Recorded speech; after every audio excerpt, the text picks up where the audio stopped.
मैं राहुल कुमार, स्वागत है आपका बरन्यम एजुकेशन के इस यूट्यूब चैनल में। आज के इस वीडियो में आपके साथ डिस्कस करेंगे एमएस एक्सेल।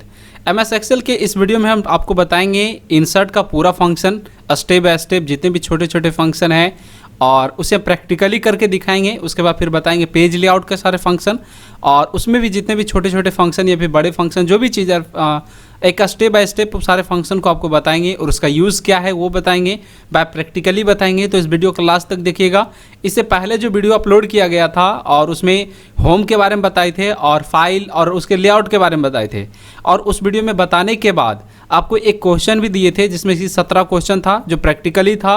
और वो जो क्वेश्चन था वो सिर्फ एमएस एक्सेल का लेआउट या फिर होम टैब कहिए या फिर फाइल ऑप्शन से कहिए, इसे ही रिलेटेड सारा क्वेश्चन था। सेम उसी प्रकार ये वीडियो में देखने के बाद इसके अगला दिन आपका एक वीडियो अपलोड होगा। इस वीडियो में भी आपके साथ जितने भी स्टेप बताया जाएगा उसी का स्टेप के अनुसार आपको एक क्वेश्चन के तौर पे कुछ 15 से 20 क्वेश्चन का हम एक आपको पास लाएंगे, वीडियो लाएंगे। उस वीडियो में जितने भी क्वेश्चन रहेगा 15 से 20 क्वेश्चन रहेगा वो इंसर्ट से रहेगा और पेज लेआउट से रहेगा। इससे बाहर का कोई भी क्वेश्चन नहीं रहेगा। ये वीडियो में जितने भी कंटेंट्स पढ़ाया जाएगा और समझाया जाएगा, हम कोशिश करेंगे कि आपको बेहतरीन तरीके से प्रैक्टिकल और बहुत अच्छे तरीके से आपको समझा पाएँ। तो चलिए स्टार्ट करते हैं सबसे पहला पॉइंट को। तो आप अपने स्क्रीन पे देख सकते हैं कि यहाँ पर लिखा हुआ इंसर्ट टैब, यानी कि इंसर्ट मेन्यू के द्वारा सारे ऑप्शन को पढ़ाया जाएगा। और इससे पहले जितने भी सारे चीज़ पढ़ाया गया उसका वीडियो आप देखे होंगे। अगर वो वीडियो अगर आप नहीं देखें तो वो वीडियो अगर आपको देखना है तो इस वीडियो के डिस्क्रिप्शन बॉक्स में उसका लिंक मिल जाएगा, उस पर क्लिक करके आप वीडियो को देख सकते हैं। उसके बाद फिर उसके अलावा फिर क्वेश्चन का जो दिया गया तो आप उस क्वेश्चन को भी समझ सकते हैं और क्वेश्चन को भी सॉल्व कर सकते हैं और उससे रिलेट कर पाइएगा कि क्या फ़ायदा होता है आखिर ये चीज़ पढ़ने का। और जैसे आपको इंसर्ट पढ़ाया जाएगा, पेज लेआउट पढ़ाया जाएगा और वो पढ़ाने के बाद आपको जब क्वेश्चन बनाइएगा तो आपको ये फील होगा कि हमें ये चीज़ पढ़ना बहुत ही ज़रूरी है। यानी कि एक्सेल में पॉइंट वाइज पॉइंट और उसे प्रैक्टिकली हर एक मेन्यू को समझना बहुत ज़रूरी होता है, ताकि हम उस तरह से रिलेटेड जो भी क्वेश्चन आएगा हम उसे बहुत बेहतरीन तरीके से कोशिश करेंगे कि हम अच्छे तरीके से उसे समझा पाएँ और आप उसे सॉल्व कर पाइएगा। तो चलिए यहाँ पर से इंसर्ट के बारे में कुछ लिखा हुआ है, उसके बारे में आपको पढ़ते हैं। तो यहाँ पर से लिखा हुआ है कि इंसर्ट टैब क्या होता है, तो इसके बारे में यूज़ करने के लिए आपको बताया जाएगा। उसके बाद फिर यहाँ पर लिखा हुआ है कि मेन्यू में इंसर्ट टैब पर अगर आप क्लिक करते हैं तो ये दूसरा ऑप्शन होता है जिससे कि आप बहुत सारे काम कर सकते हैं। जैसे आप देखिए, अगर मेन्यू के आधार पर देखिएगा तो ये तीसरा नंबर में आएगा। लेकिन अगर जैसे सबसे पहला मेन्यू कौन सा होता है एक्सेल के अंदर, तो फाइल मेन्यू होता है, दूसरा इंसर्ट, तीसरा पेज दूसरा जो होता है होम होता है, तीसरा जो होता है वो इंसर्ट होता है। लेकिन अगर काम के आधार पे देखिएगा, बहुत ज़्यादा काम के आधार पे अगर आप देखते हैं तो दूसरा नंबर में इंसर्ट आता है, क्योंकि जो बेसिक काम होता है फॉर्मेटिंग करना और किसी भी टेक्स्ट में सजाना या फिर कहीं की फॉर्मेटिंग करना, फॉर्मेटिंग करने का मतलब आप समझ सकते हैं कि जिसे एक टेक्स्ट पे सारा स्टाइल या फिर सारा इफेक्ट लागू किया जाए उसे कहते हैं हम लोग फॉर्मेटिंग करना।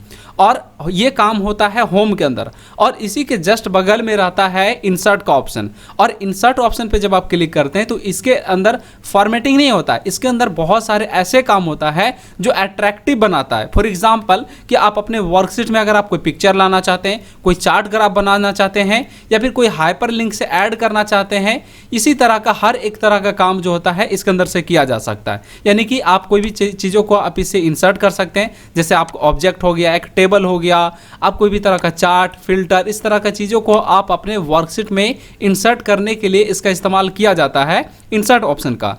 इंसर्ट ऑप्शन पे जब आप क्लिक करते हैं तो इसके अंदर बहुत सारे फंक्शन आता है, जैसे टेबल हो गया, इलस्ट्रेशन आ गया और भी कई तरह का चार्ट हो गया, इस तरह से अलग अलग फंक्शन आते हैं। तो सबसे पहला नंबर जो आता है जब आप इंसर्ट पे क्लिक कीजिएगा तो सबसे पहला ऑप्शन जो आता है उसे हम लोग कहते हैं चार्ट ऑप्शन। तो चलिए आपको पहले प्रैक्टिकली आपको दिखाते हैं कि एमएस एक्सेल में ये इंसर्ट कहाँ पे होता है और उसके अंदर कौन से मेन्यू अवेलेबल होते हैं। तो जैसा कि आप देख रहे हैं कि यहाँ पर एक्सेल हम ओपन कर लिए हैं और एक्सेल ओपन करने के बाद आप यहाँ पर से इंसर्ट ऑप्शन पे क्लिक कीजिएगा। अगर आपको हम बताएं कि कीबोर्ड से अगर आपको डायरेक्ट जाना है इंसर्ट में, जैसे अगर माउस से जाना है तो आप डायरेक्ट माउस वाले यहाँ पे से इंसर्ट वाला ऑप्शन पे क्लिक कर देते हैं तो उसमें पहुँच जाते हैं। लेकिन अगर आपको कीबोर्ड से जाना है तो अल्ट के साथ आपको एन बटन प्रेस करना होगा और जिसके जरिए से आप डायरेक्ट इंसर्ट ऑप्शन में जा सकते हैं। जैसे देखिए, जिसमें कि आपको बताए थे कि होम पे क्लिक करते हैं तो उसके अंदर जो भी जितने भी मेन्यू आता है, जैसे अगर आप यहाँ पर होम पे क्लिक किए तो ये जितने भी मेन्यू आप देख रहे हैं इसे कहा जाता है रिबन। उसी प्रकार से इंसर्ट पे जब हम क्लिक किए तो ये सारे मेन्यू जो हम देख रहे हैं इसे क्या बोला जाएगा, रिबन कहा जाता है। इस रिबन के अंदर छोटे छोटे ग्रुप बटे हुए होते हैं, जैसे यहाँ पे table, illustration group, chart group, इसी तरह से स्पार्क लाइन, इस तरह से अलग अलग तरह के यहाँ पर से ग्रुप बटे हुए होते हैं। इस ग्रुप का अपना खुद का खासियत होता है। जैसे आप यहाँ पर से टेबल वाला देख रहे हैं तो इसमें पाइवोट टेबल और यहाँ पर से टेबल नाम का ऑप्शन है, तो इस दोनों का अलग अलग काम होता है। उसे भी इस तरह से इलस्ट्रेशन के अंदर आप यहाँ पर से पिक्चर देख सकते हैं, क्लिप आर्ट देख सकते हैं, शेप है, स्मार्ट आर्ट है, स्क्रीनशॉट है, इस तरह से अलग अलग फंक्शन अवेलेबल होते हैं। तो चलिए सबसे पहले शुरू से हम लोग पढ़ते हैं टेबल के बारे में। तो यहाँ पे आप देखिएगा कि क्या लिखा हुआ है, इसमें लिखा हुआ है पाइवोट टेबल या फिर रिकमेंडेड टेबल का इस्तेमाल। इस टेबल का या फिर कहिए कि इस ऑप्शन का यूज जो होता है, हम लोग किसी भी डाटा को या फिर किसी भी इंफॉर्मेशन जो आप उसमें लिखे हुए हैं उसे एनालिसिस करने के लिए इसका इस्तेमाल किया जाता है।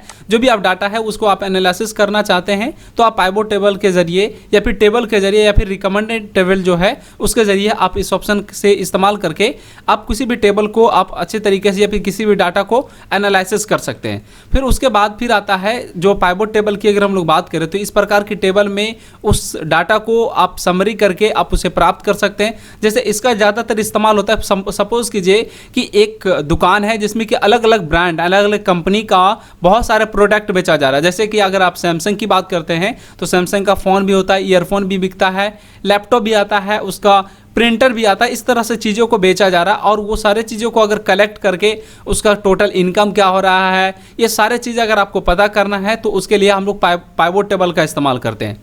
और टेबल बनाने के लिए उसमें सॉर्ट करना, फिल्टर करना, एनालिसिस चीज़ें जिसे करने के लिए इसका इस्तेमाल किया जाता है। और इसका इस्तेमाल जो होता है खास करके बड़े डाटा, जब मतलब छोटे डाटा में इसका इस्तेमाल नहीं किया जाता, जब बड़े डाटा होता है और उसको मतलब एक साथ आपको सुटेबल बनाना है और तो उसका इस्तेमाल करते हैं पाइवोट टेबल का। ऐसे जनरली जो नॉर्मल डाटा होता है या फिर नॉर्मल डाटाबेस होता है उस पर इसका इस्तेमाल करके कोई फ़ायदा नहीं है। फ़ायदा होगा बट एक छोटे से डाटा के लिए आप इतने बड़ा फंक्शन का उपयोग करना ठीक नहीं होता है और उसे छोटे से अलग अलग ऑप्शन से इस्तेमाल किया जा सकता है। फिर होता है इलस्ट्रेशन ग्रुप। इलस्ट्रेशन ग्रुप, यह ग्रुप आपको डाटा में डिफरेंट टाइप के ग्राफिक्स इंसर्ट करने की फैसिलिटी देता है।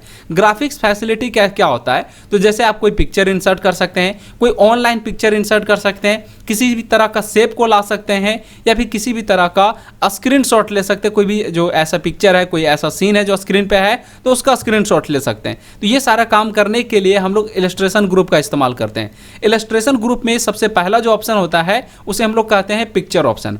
पिक्चर ऑप्शन पे जब आप क्लिक करते हैं तो उसे आप आपके सिस्टम के अंदर सबसे पहला नंबर तो उसमें एक डायलॉग बॉक्स ओपन होगा और डायलॉग बॉक्स ओपन होने के बाद कंप्यूटर का सारा एड्रेस शो करेगा। यानी कि कंप्यूटर के अंदर जहां जहां पे पिक्चर आप रख सकते हैं वो सारा एड्रेस शो करता है। एड्रेस शो करने के बाद या फिर अदर डिवाइस अगर लगाए हुए हैं तो उसका भी एड्रेस शो करेगा और उसके अंदर कोई भी पिक्चर अवेलेबल है तो उस पिक्चर को आप सेलेक्ट कर सकते हैं और सेलेक्ट करने के बाद आप उसे वर्कशीट में ऐड कर सकते हैं। तो चलिए इसे भी थोड़ा प्रैक्टिकल हम समझते हैं। जैसे आप यहाँ पर से देखिएगा, इंसर्ट पे क्लिक कीजिएगा, उसके बाद पिक्चर पे क्लिक करना होगा। तो जब पिक्चर पे आप क्लिक कीजिएगा तो ये जो आप ऑप्शन इस प्रकार से देख रहे हैं इसी को हम लोग कहते हैं डायलॉग बॉक्स। अब इस डायलॉग बॉक्स में यहाँ पर से बहुत सारे एड्रेस शो कर रहा है, जैसे this PC, 3D object, desktop. तो अगर डेस्कटॉप पे कोई पिक्चर है, अगर उसे आप लाना चाहते हैं तो आप उस पर क्लिक करके आप अपने वर्कशीट में पिक्चर ला सकते हैं। या फिर और भी कई जगह पे जैसे डॉक्यूमेंट हो गया, डाउनलोड हो गया, म्यूजिक हो गया, और भी पिक्चर जैसे ऑप्शन अलग अलग जैसे ऑप्शन पे क्लिक करके हम लोग ला सकते हैं। अगर यहीं पर अगर पेन ड्राइव लगा हुआ रहता तो उसका भी इंफॉर्मेशन यहाँ पर ही शो कर देता। जैसे यहाँ पर ऑफिस डाटा पे क्लिक करते हैं तो इसमें बहुत सारे ऑप्शन आ जाता है। जैसे फॉर एग्जांपल यहाँ पे हमारा यूट्यूब चैनल के जितने भी कंटेंट्स है वो इसमें शो कर रहा है। यूट्यूब चैनल में जो भी इंफॉर्मेशन हम देना चाहते हैं, वीडियो बनाना चाहते हैं, उसके बारे में हम यहाँ पे लिखे हुए हैं। कुछ सॉफ्टवेयर है, कुछ पिक्चर है, इस तरह से चीज़ों को हम लोग अगर कोई भी पिक्चर जैसे यहाँ पर से यूट्यूब पे क्लिक किए और यहाँ पर से देखिएगा कि यूट्यूब चैनल लिखा हुआ है और इसमें कुछ थंबनेल्स वगैरह है, तो अगर हम उसे पिक्चर के रूप में अगर लाना चाहेंगे तो हम आपको दिखा सकते हैं। जैसे इसमें देखिए कंप्यूटर का फोटो, तो इस पर क्लिक किए, क्लिक करने के बाद वो फोटो को हम अपने वर्कशीट में ला सकते हैं। तो ये था पिक्चर का खासियत। अगर उसके बाद भी आप यह है कि जब आप पिक्चर पे क्लिक करते हैं तो उसका फॉर्मेट का ऑप्शन बनता है, जिसमें कि हम पिक्चर को अलग अलग तरह का डिजाइनिंग और अलग अलग तरह का स्ट्रक्चर से उसे हम लोग सजा सकते हैं। फिर पिक्चर के बाद जो अगला ग्रुप होता है उसे ऑनलाइन पिक्चर कहते हैं। तो इसके माध्यम से हम आप अपने कंप्यूटर के मतलब अगर आपको इंटरनेट कनेक्ट है आपका सिस्टम में, तो उसके माध्यम से आप इंटरनेट से डायरेक्ट फाइल को या फिर कहिए कि डायरेक्ट पिक्चर को ला सकते हैं।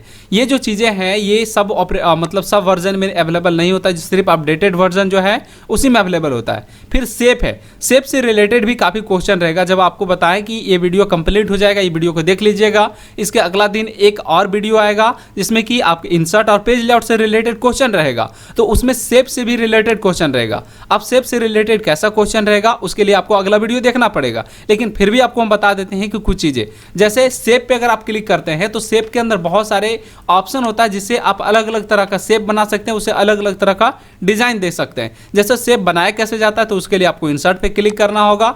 इंसर्ट पे क्लिक करने के बाद ये सेप वाला ऑप्शन पे क्लिक कीजिएगा, तो इसमें देखिएगा कुछ रिसेंट यूज मतलब सेप रहेगा, फिर लाइन सेप है, रेक्टेंगुलर सेप है, बेसिक सेप है। तो इससे अगर हम यहाँ पर से ये क्वेश्चन करें कि इसमें से बताइएगा कि कौन सा सेप कहाँ पे, जैसे ये वाला सेप का जो अगर नाम यहाँ पर से दिख रहा है, या फिर अलग अलग यहाँ पर क्लाउड सेप है, तो हम इनमें से पूछे कि सेप के अंदर क्लाउड सेप किस ऑप्शन के अंदर अवेलेबल होता है, तो बेसिक सेप के अंदर यहाँ पर से देखिएगा कि क्लाउड ऑप्शन अवेलेबल है।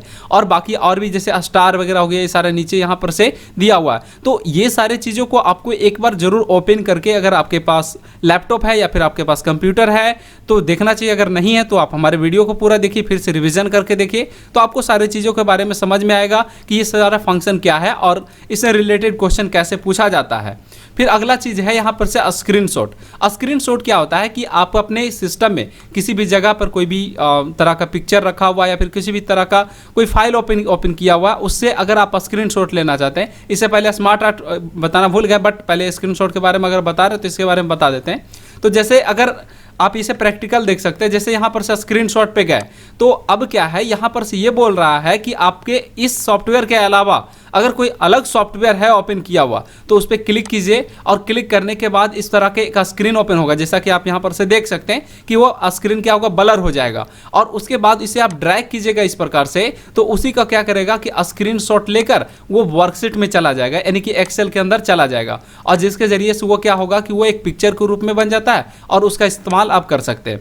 इसका इस्तेमाल जैसे अगर स्क्रीनशॉट ले लिए तो इसे कॉपी कर सकते हैं, या फिर कॉपी करने के बाद आप उसे पिक्चर के फॉर्मेट में भी कन्वर्ट किया जा सकता है पेंट के थ्रू। तो यहाँ पर से देख सकते हैं वही चीज़ को स्क्रीनशॉट लाएं और यहाँ पर से वर्कशीट में इसका इस्तेमाल कर सकते हैं जरूरत पड़ने पे। अगर जरूरत नहीं है तो इसका इस्तेमाल आप नहीं कर सकते हैं। फिर यहाँ पर से बताया स्क्रीनशॉट के बारे में तो बता दिए, स्मार्ट आर्ट के बारे में बताने भूल गए थे तो इसके बारे में बताते हैं। इस ऑप्शन से आप सर्कल या फिर किसी भी तरह का पैरामिड, चार्ट जैसे अलग अलग तरह का ग्राफिक चीज़ों को आप इंसर्ट कर सकते हैं। कैसे इंसर्ट करेंगे इसके लिए आपको प्रैक्टिकल देखना चाहिए। तो आप जैसे कि यहाँ पर से इंसर्ट पे क्लिक कीजिएगा तो इसमें देखिएगा कि स्मार्ट आर्ट ऑप्शन मिलेगा। स्मार्ट आर्ट ऑप्शन पे जब आप क्लिक करते हैं तो इसमें बहुत सारे अलग अलग तरह का ऑप्शन आता है। देखिए स्मार्ट आर्ट के बारे में पढ़ रहे तो इसे कोशिश कीजिएगा कि बहुत ही अच्छे तरीके से पढ़ें और अच्छे तरीके से समझने की कोशिश करें, क्योंकि हम इसमें हर एक पॉइंट को बताएंगे और इससे रिलेटेड काफ़ी ज़्यादा क्वेश्चन रहता है। क्योंकि एक्सेल में सबसे ज़्यादा क्वेश्चन अगर मेन्यू से बात करें तो रिव्यू से रहता है, और इंसर्ट से बात करें तो सबसे ज़्यादा क्वेश्चन रहता है यहाँ पर से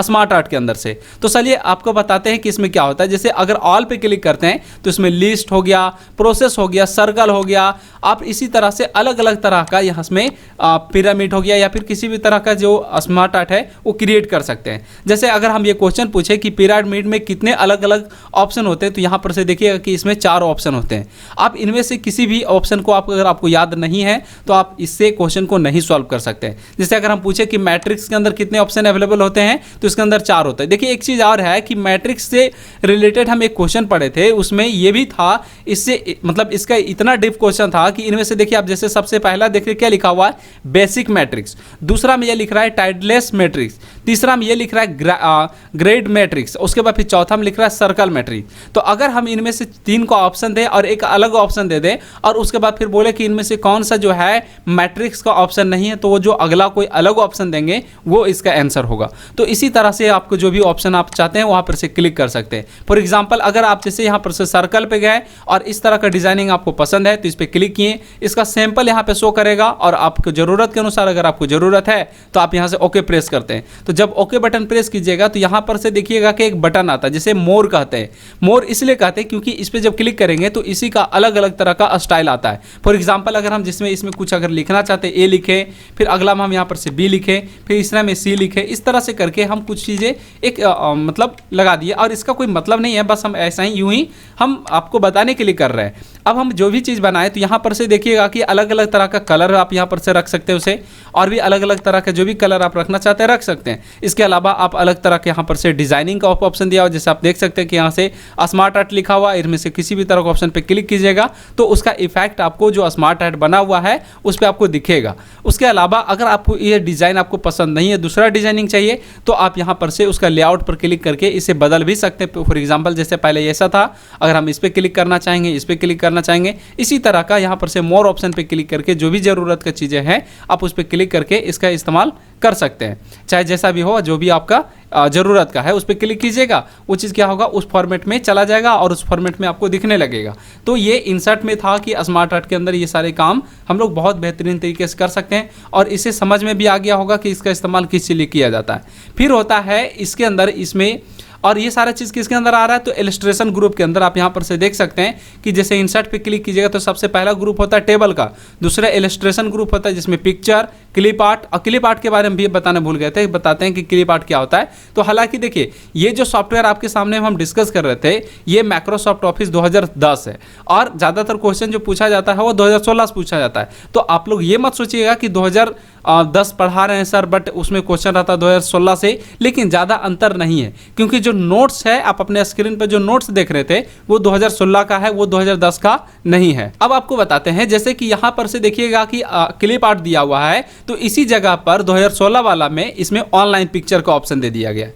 इस पर क्लिक करने के बाद यहाँ पर से एक ऑप्शन ओपन होता है, आप इसमें ज़रूरत के अनुसार से जो भी चीज़ जिस भी तरह का पिक्चर चाहिए होता है आप यहाँ पर से सर्च करते हैं और गो करते हैं तो आपके सिस्टम से रिलेटेड, सिस्टम में जो भी पिक्चर रहता है कंप्यूटर का माइक्रोसॉफ्ट के द्वारा दिया हुआ उस पिक्चर को आप ला सकते हैं आप अपने वर्कशीट में। जैसे यहाँ पर से इस तरह का पिक्चर इसे हम इंसर्ट करके यहाँ पे ला सकते हैं और वो चीज़ पिक्चर जैसे सॉरी यहाँ पर से आ नहीं रहा है तो राइट क्लिक करते हैं, राइट क्लिक करने के बाद इंसर्ट ऑप्शन पे क्लिक किए, अब यहाँ पर से आ गया। तो थोड़ा सा प्रॉब्लम था इसलिए नहीं आया, लेकिन राइट क्लिक करिए और उसके बाद इंसर्ट पे क्लिक किए तो वो पिक्चर इसके अंदर आ गया। उसी तरह से इसमें आप यहाँ पर से शेप के बारे में जाने, स्मार्ट आर्ट के बारे में जाने कि और स्क्रीनशॉट के बारे में जाने। अब हम लोग जानेंगे कि चार्ट क्या होता है। तो चार्ट के बारे में हम लोग पहले यहाँ से पढ़ते हैं। तो यहाँ पर से यह लिखा हुआ है चार्ट के बारे में कि यह इंसर्ट टैब में एक बहुत ही यूज़फुल ग्रुप है। वाकई में बहुत ही यूज़फुल है क्योंकि आप इसमें अलग अलग तरह का चार्ट को क्रिएट कर सकते हैं। हमारे पास यानी कि ये इसके पास 8 प्रकार के चार्ट अवेलेबल होते हैं। आप अपने वर्कशीट में रिकमेंडेड पाइवोट टेबल चार्ट भी इसका इस्तेमाल कर सकते हैं। अलग अलग तरह का चार्ट जैसे कि कॉलम चार्ट हो गया इसमें बना सकते हैं, और पाई चार्ट हो गया, बार चार्ट हो गया, रेडार चार्ट हो गया, लाइन चार्ट हो गया, एरिया चार्ट हो गया, कॉम्बो चार्ट हो गया, पाई चार्ट हो गया, स्कैटर चार्ट हो गया। इस तरह का बहुत प्रकार के हम लोग चार्ट को क्या कर सकते हैं इसमें क्रिएट कर सकते हैं। लेकिन चार्ट बनाने के लिए सबसे ज़्यादा जरूरी है वो है आपका डाटा। अगर आप डाटा टाइप किए हुए नहीं है, इन्फॉर्मेशन टाइप किया हुआ नहीं है तो आप चार्ट नहीं बनता।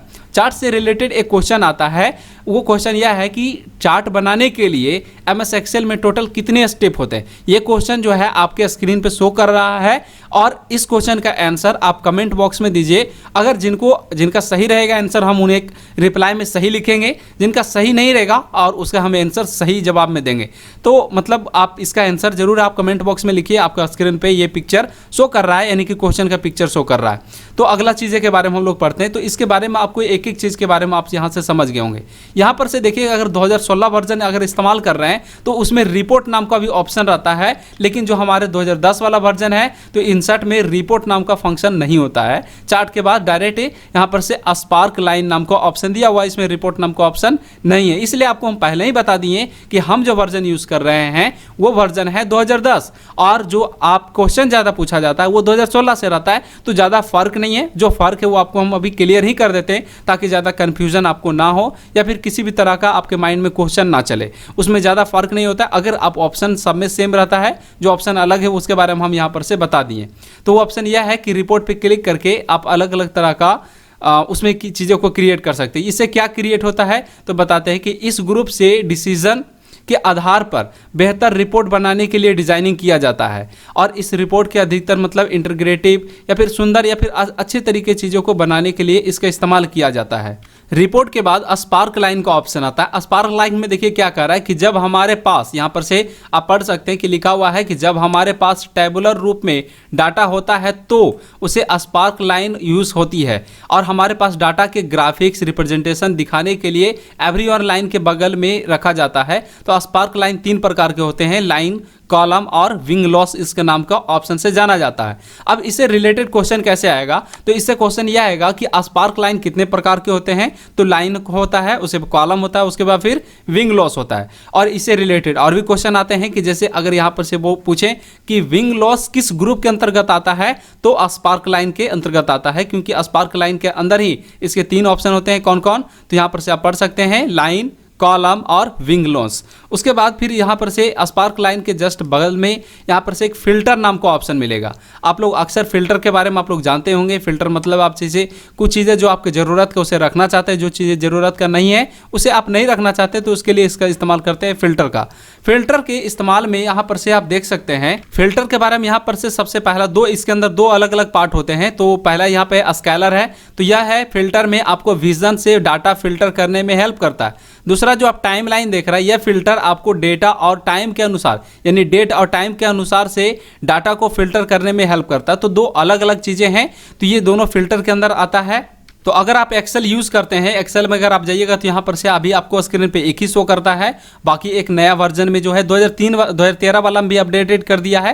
अभी 2010 इस्तेमाल हो रहा है, इसलिए यहाँ पर से एक ही शो कर रहा है। अगर 2016 रहता तो उसमें 3 यहाँ पर से दो शो करता।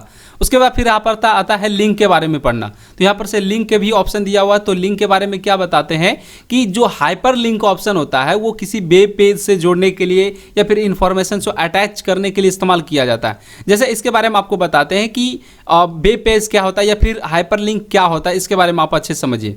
हाइपरलिंक कहते हैं जैसे किसी भी फाइल को किसी दूसरे फाइल से अटैच करने के लिए हम लोग हाइपरलिंक का इस्तेमाल करते हैं। हाइपरलिंक का शॉर्टकट की Ctrl+K होता है, और जब हाइपरलिंक पे हम क्लिक करते हैं तो फाइल का ऑप्शन आता है, यानी कि फाइल ऐड करने का ऑप्शन आता है। और उसे हम फाइल ऐड करते हैं तो कहीं पर भी किसी दूसरे जगह भी फाइल अगर रहेगा तो वो भी क्या होगा, इस फाइल से अटैच हो जाएगा। और जब हम इस पर क्लिक करेंगे तो जो दूसरे जगह पर फाइल रखा हुआ वही ओपन हो जाएगा। फॉर एग्जांपल कि अगर आप इंटरनेट चलाते हैं तो इंटरनेट में जो PDF फाइल होती हैं, जो फोटो होता है, तो आप अपने लैपटॉप में या फिर आप अपना फ़ोन में वो चीज़ यूज़ करते हैं या फिर ओपन करते हैं फोटो को, तो क्या वो फोटो जो है आपके फ़ोन के अंदर अवेलेबल होता है? नहीं, वो कहीं और पे अवेलेबल है, बट वो एक वेब सर्वर के जरिए आपके फ़ोन तक आता है या फिर आपके लैपटॉप तक आता है। और वहाँ पर क्लिक करने के बाद आप उस चीज़ को डाउनलोड या फिर कहिए कि सेव करना या फिर आप देख सकते हैं। तो सेम वही चीज़ यहाँ पर से हाइपरलिंक का इस्तेमाल करने के लिए, जब तक अगर हाइपरलिंक इस्तेमाल नहीं होगा तो फाइल अटैच नहीं होगा। जब फाइल अटैच नहीं होगा तो हम लोग यानी कि यूजर जो होता है, आप उसे वेब सर्वर के द्वारा आप उसे सर्च नहीं कर सकते और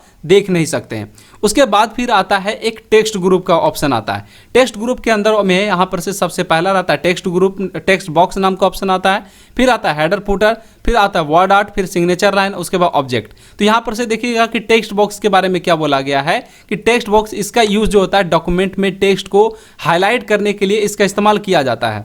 जैसे अगर इसका इस्तेमाल करके आपको हम दिखाएं तो यहाँ पर से टेक्स्ट ग्रुप में गए और टेक्स्ट बॉक्स पे क्लिक किए, और आप जो जहाँ पर भी क्लिक कीजिएगा तो वहाँ पर से आप कोई भी चीज़ों को आप यहाँ पर से आसानी तरीके से इस प्रकार से आप लिख सकते हैं। जो भी चीज़ अगर आप लिखना चाहते हैं इस प्रकार से आप यहाँ पर से लिख सकते हैं। लिखने के बाद आप इसे सेलेक्ट करने के बाद आपको फॉर्मेट में जाना होगा, और जिस भी तरह का कलर से इसे हाईलाइट करना चाहते हैं हाईलाइट कर सकते हैं। फ़ॉन्ट साइज़ बढ़ाने के लिए आपको होम में आना होगा, इससे फ़ॉन्ट साइज़ बढ़ा सकते हैं, और इसे आप एक तरह से कहिए कि हाईलाइट टाइप के ही चीज़ों को आप देख सकते हैं। फिर उसके बाद आता है हेडर एंड फुटर। तो हेडर का यूज जो होता है पेज के अपर में यानी कि टॉप पर किया जाता है टेक्स्ट को ऐड करने के लिए, और इसका इस्तेमाल जो होता है पेज में और नंबर वगैरह या फिर कहिए कि पेज नंबरिंग करने के लिए इस्तेमाल किया जाता है। बट यहाँ पर कह रहा है कि हेडर का यूज जो होता है पेज के अपर में यानी कि टॉप में टेक्स्ट ऐड करने के लिए किया जाता है। फुटर का यूज जो होता है पेज के निचले भाग में किया जाता है। और फुटर और हेडर और फुटर में इस्तेमाल जो होते हैं आप पेज नंबर या फिर डेट और टाइम जैसे चीज़ों को भी इसका इस्तेमाल कर सकते हैं। तो चलिए आपको हेडर और फुटर यूज़ करके दिखाते हैं। जैसे अगर आप इंसर्ट पे क्लिक किए और हेडर फुटर पे ऑप्शन पे क्लिक कीजिएगा तो पेज आपको यहाँ पर से डिवाइड हो जाएगा, एक पेजेस वाइज दिखने लगेगा। ठीक है, तो अब यहाँ पर से जैसे आप यहाँ पर से देखिएगा कि हेडर में 3 अलग अलग पार्ट होते हैं, पहला पार्ट, दूसरा पार्ट और तीसरा पार्ट। तो ये भी क्वेश्चन आता है कि हेडर में कितना पार्ट होता है, तो 3 पार्ट होता है, पहला, दूसरा, तीसरा, और सेम उतना ही पार्ट पार्ट आपका फुटर में भी शो करेगा। तो जब स्क्रॉल कीजिएगा तो स्क्रॉल करने के बाद आप यहाँ पर से देख सकते हैं, तो यहाँ पर से भी 3 आपको पार्ट, अलग अलग तरह का पार्ट शो करेगा फुटर के अंदर। जैसे अगर आप हेडर में हैं तो डिज़ाइन ऑप्शन पे जाइएगा, तो गो टू फुटर पे क्लिक कीजिएगा, तो आप यहाँ पर से 1 2 3 मतलब अलग अलग तरह का ऑप्शन को देख सकते हैं। अब यहाँ पर से ये जब हेडर फुटर पे हम क्लिक करते हैं तो सब क्या होता है कि एक पेज वाइज शो करने लगता है। इसे फिर से जैसा था वैसा करने के लिए हमें यहाँ पर से देखिएगा कि नॉर्मल व्यू पे क्लिक करना होता है, और उससे फिर क्या होता हो जाएगा, तो जैसा पहले था, यानी कि पहले एक नॉर्मल टाइप से था, उसी तरह से नॉर्मल टाइप से हो जाएगा, पेज वाइज ये शो नहीं करेगा। हेडर फुटर के बाद यहाँ पर से वर्ड आर्ट का ऑप्शन दिया हो। जैसा कि आपको भी हेडर फुटर के बारे में बताएं कि हेडर फुटर में 2 ऑप्शन होता है, एक तो हेडर होता है जो कि पेज के ऊपर में होता है, दूसरा फुटर होता है जो कि नीचे में होता है। तो दोनों में टेक्स्ट वगैरह ऐड करने के लिए इस्तेमाल किया जाता है, पेज नंबर वगैरह या फिर डेट और टाइम देने के लिए इस्तेमाल किया जाता है। उसके बाद फिर आता है वर्ड आर्ट। इस ऑप्शन का यूज होता है मटेरियल में डेकोरेट करने के लिए या फिर कोई किसी भी तरह के लेसन को ऐड करने के लिए इसका इस्तेमाल किया जाता है। आप इसमें बनाया हुआ एक फॉर्मेट मिलेगा, और जिस भी तरह का डिज़ाइन आप सेलेक्ट करते हैं, जैसे आप यहाँ पर से इंसर्ट पे क्लिक किए और यहाँ पर से देखिएगा कि वर्ड आर्ट का ऑप्शन आएगा हेडर फुटर के जस्ट बगल में, तो इस पर क्लिक कीजिएगा तो इसमें बनाया हुआ अलग अलग तरह का ऑप्शन मिलेगा। आप इनमें से जिस भी तरह का ऑप्शन पे क्लिक करते हैं, जो भी चाहिए आपको डिज़ाइनिंग चाहिए, आप उस पर क्लिक करने के बाद आप देखिएगा कि एक टाइटल टाइप का एक बड़ा लंबा सा टेक्स्ट टाइप का आ जाएगा, और उसमें जो भी चीज़ें आप लिखते हैं आप उसे एक अलग तरह का इफेक्ट या फिर अलग अलग तरह का यहाँ पर से कलर दे सकते हैं। इस तरह से जो भी चीज़ जैसे यहाँ पर लिखे, ये चीज़ लिखने के बाद हम इसे सेलेक्ट कर लेंगे, और ज़रूरत पड़ने पर यहाँ पर से इसका फ़ॉन्ट साइज छोटा करेंगे तो वो भी छोटा हो जाएगा। अगर फॉर्मेट पे फिर क्लिक करते हैं और इसमें किसी भी तरह का डिज़ाइन सेलेक्ट करना चाहते हैं तो आप वो भी चीज़ें यहाँ से सेलेक्ट कर सकते हैं। और इसमें जो लिखने का स्टाइल है उसे बदलना चाहते हैं तो सेलेक्ट करके यहाँ पर से वर्ड आर्ट डिज़ाइनिंग में आना होगा, और जिस भी तरह का डिज़ाइनिंग आपको चाहिए उस पर क्लिक करना होगा, और वो चीज़ आप यहाँ पर से प्राप्त कर सकते हैं या फिर यानी कि ऑप्शन में इंसर्ट कर सकते हैं। फिर आता है सिग्नेचर लाइन का। इस ऑप्शन का यूज जो होता है, यूज़ करने वाले डिजिटल आईडी आवश्यक है। आपको उस स्पेसिफिक पर्सन का नाम इंसर्ट करने में ये हेल्प करता है।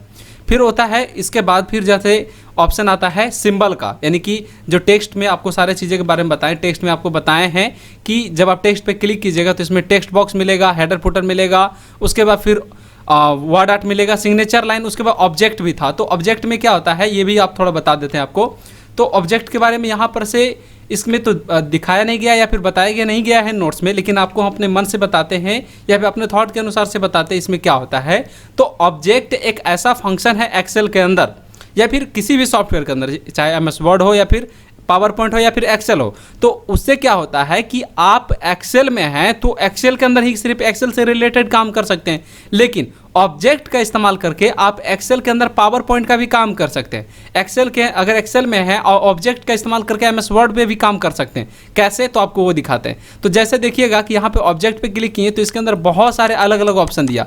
जैसे अगर हम यहाँ पर से देख सकते हैं कि पावर पॉइंट स्लाइड का ऑप्शन आया, तो इस पर क्लिक किए और उसके बाद ओके बटन प्रेस करेंगे तो यहाँ पर से प्रेजेंटेशन यानी कि स्लाइड बनाने का ऑप्शन दे देता है। जैसा कि आप यहाँ पर से देख सकते हैं कि स्लाइड बनाने का ऑप्शन दे दिया, और जब स्लाइड बनाने का ऑप्शन दिया तो यहाँ पर ऊपर मेन्यू में आप ये भी देख सकते हैं कि पूरा जो हुआ मेन्यू जो शो कर रहा है, और ये मेन्यू शो कर रहा है वो चीज़ है पावर पॉइंट का। तो इसके अंदर जो भी चीज़ें हैं पावर पॉइंट के थ्रू जैसे बनाते थे सेम उसी प्रकार से आप इसमें भी चीज़ों को बना सकते हैं और या फिर डिजाइनिंग कर सकते कह सकते हैं। ठीक है, तो इसका इस्तेमाल होता है, ऑब्जेक्ट का इस्तेमाल होता है किसी भी सॉफ्टवेयर में है। जैसे कि एक्सेल में है तो उसमें वर्ड से रिलेटेड कुछ काम उसमें या फिर कुछ पॉइंट लाना चाहते हैं तो आप ला सकते हैं। उसके बाद फिर होता है सिंबल का। सिंबल में इस ग्रुप का यूज उन टूल्स को इंक्लूड करने के लिए किया जाता है जो कि कीबोर्ड में अवेलेबल नहीं होता है, या फिर कीबोर्ड में अवेलेबल है भी तो उसके अलावा बाकी सारे जो सिंबल होते हैं वो सारे सिंबल को ऐड करने के लिए हम लोग सिंबल ऑप्शन का इस्तेमाल करते हैं। सिंबल में जैसे ट्रेडमार्क हो गया, ट्रेडमार्क यानी कि कोई भी कंपनी का नाम के ऊपर में आप TM लगा हुआ देखते होंगे, या फिर R का सिंबल रजिस्टर का देखते होंगे, तो इस तरह का सिंबल या फिर और भी एरो या फिर बहुत सारा स्माइल ये वगैरह वगैरह का टाइप का सिंबल को इंसर्ट कर सकते हैं। तो कीबोर्ड पर इसका ऑप्शन अवेलेबल नहीं होता है, इसके लिए आपको इंसर्ट पे क्लिक करना होता है। इंसर्ट में सिंबल ऑप्शन पे जाइएगा तो इसके अंदर 2 ऑप्शन मिलेगा। सबसे पहला नंबर तो इक्वेशन मिलेगा, और इक्वेशन का यूज जो होता है डॉक्यूमेंट में मैथमेटिकल सिंबल को इंसर्ट करने के लिए इस्तेमाल किया जाता है। और इससे जस्ट बगल में जो होता है उसे हम लोग कहते हैं सिंबल। सिंबल में आप ऑप्शन होता है जैसे कॉपीराइट का हो गया, ट्रेडमार्क का हो गया, ऐड करने के लिए इस्तेमाल किया जाता है। तो चलिए आपको दोनों के बारे में एक एक करके आपको बताते हैं। सबसे पहले नंबर, आप जब इंसर्ट पे जाइएगा, इसमें देखिएगा सिंबल नाम के यहाँ पे ग्रुप है और सिंबल वाले ग्रुप में इक्वेशन मिलेगा और इक्वेशन में आप यहाँ पर से मैथमेटिकल हर तरह का यहाँ पर से फंक्शन देख सकते हैं। और इसी तरह से जस्ट बगल में यहाँ पर से सिंबल पे अगर क्लिक कीजिएगा तो इसमें बहुत तरह का यहाँ पर से सिंबॉलिक चीज़ें जो है जो आप आपके अपनी ज़रूरत पे आ सकता है, डॉक्यूमेंट बनाने के लिए या फिर आप अपने किसी भी तरह का काम करने के लिए ये ज़रूरत आ सकता है, वो आप अपना देख लीजिएगा, ज़रूरत के अनुसार क्रिएट कर सकते हैं। फिर इसके बाद फिर आता है जैसे कि पेज लेआउट की बारी। तो पेज लेआउट में क्या पढ़ना होता है उस चीज़ के बारे में आपको समझाते हैं। पेज लेआउट क्या है, तो पेज लेआउट पहले आपको बताते हैं, जैसे कि इंसर्ट जो आपको बताएं उसी तरह से पेज लेआउट भी होता है। पेज लेआउट एक मेन्यू का नाम है और इसका शॉर्टकट की Alt+P होता है पेज लेआउट ओपन करने का कीबोर्ड से, और बाय डिफ़ॉल्ट आप माउस से भी उस पर क्लिक करके ओपन कर सकते हैं। पेज लेआउट के अंदर 5 अलग अलग कैटेगरी में, यानी कि 5 अलग अलग तरह का ग्रुप बटे हुए होते हैं, जैसे थीम्स हो गया, पेज सेटअप हो गया, स्केल टू फिट हो गया, सीट ऑप्शन हो गया, अरेंजमेंट हो गया। तो इसे चलिए आपको प्रैक्टिकली आपको करके दिखाते हैं कि या फिर आपको शो कराते हैं कि कहाँ पे होता है पेज लेआउट के अंदर अलग अलग तरह का उसके अंदर ग्रुप बटे हुए होते हैं। तो जैसे अगर आप यहाँ पर से देख सकते हैं कि पेज लेआउट वहाँ पे ओपन किए हुए हैं। अगर आप होम में हैं तो यहाँ पर पेज लेआउट पे क्लिक कर लीजिए। जब पेज लेआउट पे क्लिक कीजिएगा तो यहाँ पर से थीम्स नाम का ऑप्शन आएगा, उसके बाद फिर पेज सेटअप, उसके बाद स्केल टू फिट, उसके बाद सीट ऑप्शन, उसके बाद फिर अरेंज या फिर कहिए अरेंजमेंट नाम का ऑप्शन आएगा। तो ये 5 अलग अलग ग्रुप बटे हुए होते हैं। तो चलिए सबसे पहला नंबर पढ़ना है हमें थीम्स के बारे में। तो थीम्स क्या होता है इस चीज़ के बारे में आपको हम यहाँ पर से आपको समझाते हैं और उसके बारे में आपको बताते हैं। तो ये एक्सेल के या MS एक्सेल के पेज लेआउट टैब में सबसे पहला ग्रुप होता है जिसे हम थीम्स के नाम से जानते हैं। आपके वर्कशीट के लिए ये अलग तरह का यूनिक कहिए एक बहुत ही अच्छी तरीके की कलर इफेक्ट या फिर कई तरह का और भी तरह का जिसमें मटेरियल्स लेकर ओवरऑल रूप से इसे बदलने का काम करता है। यानी कि अगर आप चाहते हैं कि जैसे कलर हो गया, थीम्स हो गया या फिर डिज़ाइनिंग हो गई और भी तरह का इफेक्ट एक साथ बदले, तो उसके लिए आपको पेज लेआउट में थीम्स नाम का ऑप्शन का इस्तेमाल करना होगा और जो भी चीज़ें टेक्स्ट पे अप्लाई कीजिएगा सब में एक साथ अप्लाई होगा। उसके बाद फिर आता है पेज सेटअप ऑप्शन, जो कि आप यहाँ पर से एक्सेल अगर ओपन करते हैं तो पेज लेआउट पे क्लिक किए, यहाँ पर से देखिएगा कि यहाँ पर लिखा हुआ पेज सेटअप। पेज सेटअप में कई अलग अलग तरह का ऑप्शन होता है, जैसे कि यहाँ पर से एक नंबर में सबसे पहला नंबर में देखें तो मार्जिन दिया हुआ है, दूसरा नंबर में ओरिएंटेशन, तीसरा नंबर में साइज, उसके बाद चौथा नंबर में पेज प्रिंट एरिया, फिर आप यहाँ पर से 5वां नंबर में ब्रेक, 6ठा नंबर में बैकग्राउंड और 7वां नंबर में यहाँ पर से प्रिंट टाइटल।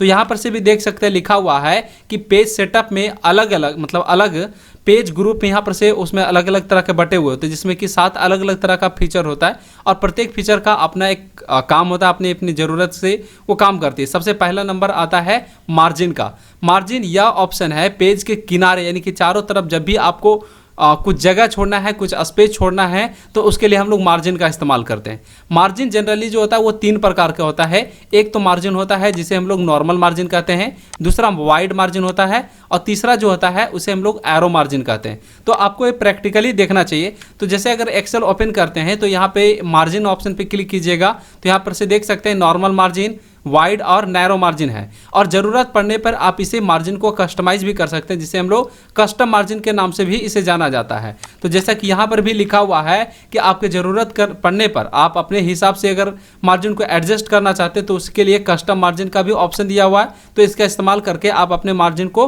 कस्टमाइज भी कर सकते हैं। जब आप कस्टमाइज पे क्लिक कीजिएगा तो यहाँ पर से तो 3 यहाँ पर से दिया हुआ है ही, लेकिन इसके अलावा अगर आप कस्टमाइज मार्जिन पे क्लिक करते हैं यानी कि कस्टम मार्जिन पे क्लिक करते हैं तो यहाँ पर एक डायलॉग बॉक्स ओपन होगा।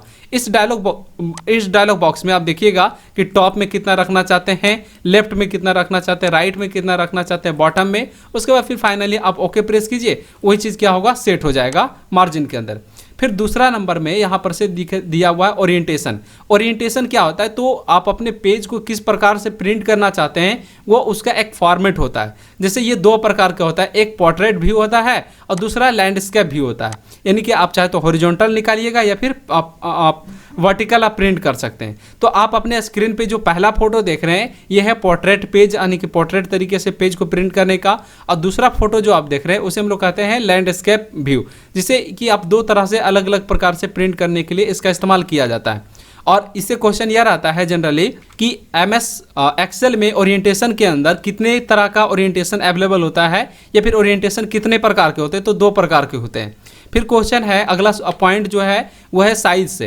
तो साइज क्या होता है, तो साइज ऑप्शन में MS एक्सेल में अवेलेबल होता है और इसमें अलग अलग तरह का पेपर साइज को सेट करने के ऑप्शन देता है। जैसे कि आप लोग को पता होगा कि जब भी हम किसी भी चीज़ को प्रिंट करते हैं तो उसका एक साइज होता है, वो पेपर का एक साइज होता है। जैसे A4 आप अक्सर नाम सुने होंगे कि A4 पेपर हमें प्रिंट करना होता है।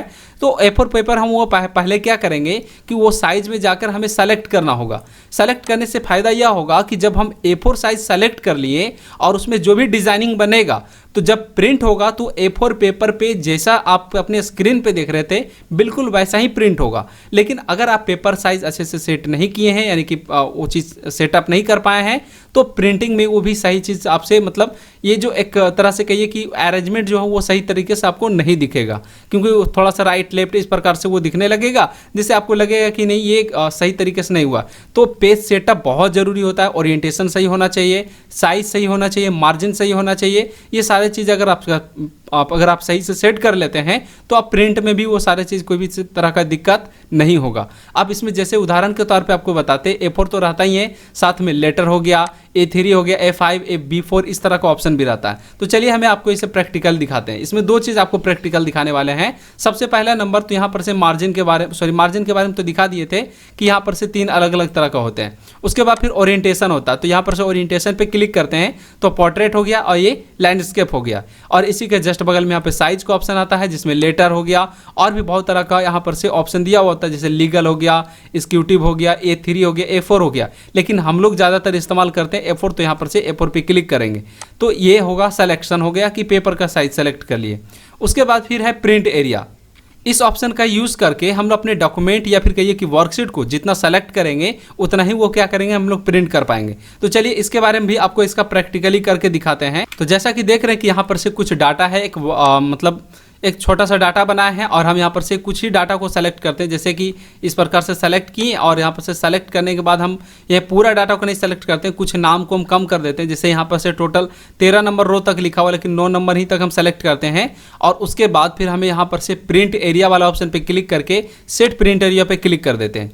तो अब इससे होगा क्या कि जब हम प्रिंट प्रीव्यू चेक करेंगे, प्रिंट प्रीव्यू चेक करने आता होगा कि Ctrl+F2 प्रेस करते हैं तो उससे क्या होता है, प्रिंट प्रीव्यू शो करने लगता है। जब हम प्रिंट प्रीव्यू चेक कर रहे हैं तो यहाँ पर से आप देखिएगा तो सिर्फ यहाँ पर से जो नाम अगर आप देख रहे हैं तो वो नाम यहाँ पर से अभी तक ही शो कर रहा है, बट इसमें डाटा कहाँ तक है तो पूरा है, लेकिन वो पूरा शो नहीं कर रहा है। ये इसलिए नहीं कर रहा है क्योंकि हम सेलेक्ट किए थे और सेलेक्ट करने के बाद हम पेज लेआउट में गए और यहाँ पर से प्रिंट एरिया पे क्लिक करके सेट कर दिए थे। अगर यहाँ पर से क्लियर कर दें यानी कि हटा दें तो अब जब यहाँ पर से जनरली जब नॉर्मल बेसिस में रहेगा तो Ctrl+ अगर F2 कीजिएगा तो पूरा डाटा आपको देख सकते हैं। यहाँ पर से जो पूरा डाटा है वो आपको पूरा डाटा आपको शो कर रहा है, आप पूरा डाटा का प्रीव्यू भी दिखा रहा है प्रिंट के द्वारा। अब इतना तक प्रिंट हो सकता है, लेकिन जब आप सिर्फ सेलेक्ट करते हैं कुछ डाटा को इस प्रकार से सेलेक्ट करते हैं और उसके बाद फिर प्रिंट एरिया पे क्लिक करके प्रिंट ऑप्शन पे सेट प्रिंट कर देते हैं तो जितना सिर्फ सेलेक्ट किए थे उतना ही का वो प्रीव्यू दिखाएगा और उतना ही वो सिर्फ क्या होगा, प्रिंट कर पाइएगा, उससे ज़्यादा प्रिंट आप